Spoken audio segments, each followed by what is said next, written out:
officers J.A. King, Thomas Lane, and Tu Tao.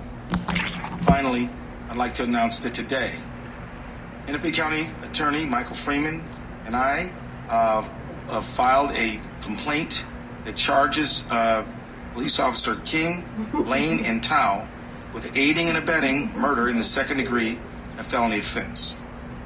I strongly believe that these developments are in the interest of justice for Mr. Floyd, his family, our community, and our state. I'm the lead prosecutor in this case. I'll be speaking and addressing the public, but this is absolutely a team effort. We are working together on this case with only one goal: justice for George Floyd. I want to thank first Mr. Hennepin County Attorney Mike Freeman, who has been a true partner in this matter at every step of the way. His experience and insight have been invaluable and will continue to be counted on by the team. I also want to thank County Attorney Freeman's professional staff who have cooperated and worked together with my staff and the investigating officers from the very minute this case started. I also want to thank Superintendent Drew Evans of the Bureau of Criminal Apprehension and his professional staff for the care and speed with which they are conducting this investigation.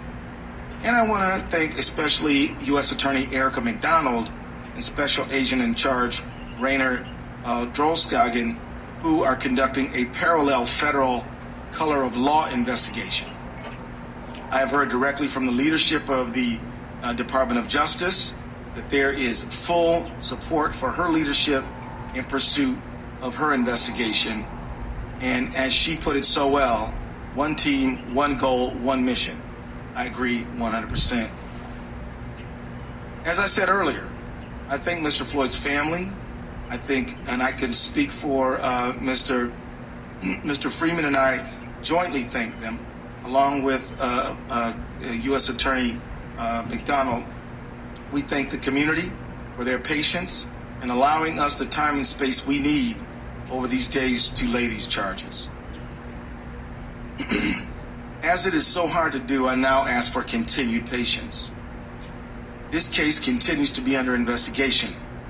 We will not be able to say very much publicly about the investigation, except that we encourage anyone who believes that they have evidence in this case to come forward and to be cooperative with the investigation. As we develop the case for prosecution, which will also not be, we will not be able to say very much publicly about it, because our job is to seek justice and to obtain a conviction, not to make statements in the press, but to do our talking in court. So I ask for your patience again while we limit our public comments in pursuit of justice. I also ask for your trust that we are pursuing justice by every legal and ethical means available to us. I also want to add a word of caution. The investigation is ongoing. We are following the path of all of the evidence. Wherever it leads, we are investigating as quickly as we can because speed is important. We're also investigating as thoroughly as we can because being complete and thorough is critically important, but it takes time. The reason thoroughness is important is because every single link in the prosecutorial chain must be strong. It needs to be strong because trying this case will not be an easy thing. Winning a conviction will be hard. In fact, County Attorney Freeman is the only prosecutor in the state of Minnesota who has successfully convicted a police officer for murder. And he can tell you that it's hard. I say this not because we doubt our resources or our ability. In fact, we're confident in what we're doing. But history does show that there are clear challenges here, and we are going to be working very hard and relying on each other and our investigative partners and the community to support that endeavor. To the Floyd family, to our beloved community, and to everyone that is watching, I say, George Floyd mattered. He was loved. His family was important. His life had value. And we will seek justice for him and for you. And we will fight. The very fact that we have filed these charges means that we believe in them.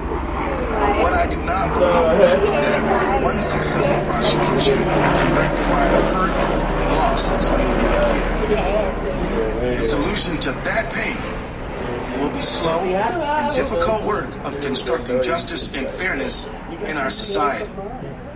That work is the work of all of us. We don't need to wait for the resolution and investigation of this case to start that work. We need citizens, neighbors, leaders in government and in faith communities, civil and human rights activists to begin rewriting the rules for a just society now. We need new policy and legislation and ways of thinking at the municipal, state, and federal levels. The world of arts and entertainment can use their cultural influence to inspire change that we need. There is a role for all who dream of a justice that we haven't yet experienced. In the final analysis, a protest can shake a tree and can make the fruit fall down. But after that fruit is in reach, collecting it and making the jam must follow. The demonstrations and the protests are dramatic and necessary, but building just institutions is more of a slow grind, but equally important. And we have to begin that work as well. We need your energy and we need everyone's help right now. Thank you very much. There you had it right there, Keith Ellison. He breaking down what the new charges that just took place of the other three officers that were involved in the untimely death of George Floyd. So they'll be charged, and he upgraded the charge to second-degree murder, which now you have something that you can convict on, because third-degree murder would be hard to go into the state of mind. And now we have second-degree murder, which is something more solid. And it should have been second-degree murder. So we just wanted to give you all that update. Share it with your friends here on Verbal Pick Radio. A lot of thanks to A-Tone Productions and its aid in making sure our video part is up to par. And check us out on YouTube at Verbal Pick Radio, VERBALPIC Radio on YouTube. Make sure you stay tuned. We'll keep you updated and give our take on the current situation and what's going on every day here on Verbal Pick Radio. We out.